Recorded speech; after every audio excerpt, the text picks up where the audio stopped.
bound, and I'm trading the smog for some fresh salt sea air, and he'll never catch on that I'm there.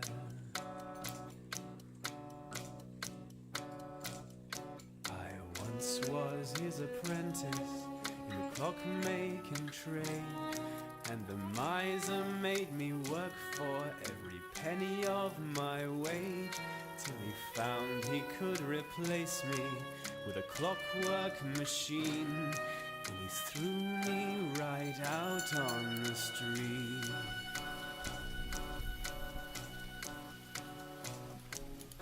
I'm not the kind who would grovel and pray, but he deigned to recant and permit me to stay.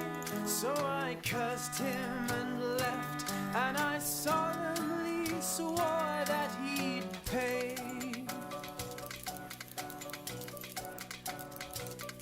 Now Mr. MacArthur has very poor eyes, and he never did see me when he left work at night. And once in a while he would forget to check that his workshop back window was closed. No, I'm not a burglar, and I'm no vandal, nor the old man had to suffer, but I wanted something more.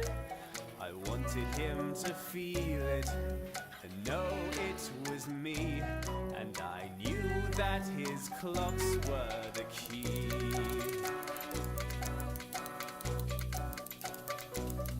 I sat in his workshop, my thoughts running wild, and it suddenly hit me, and I looked up and smiled, for I knew that I'd have him, and I knew that I'd do it in style.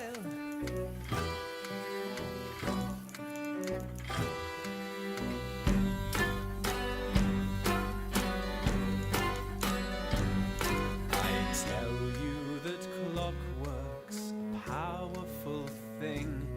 There's a terrible strength in those tightly wound springs, and a gentleman's pocket watch stays by his heart, and that's where the damage can start.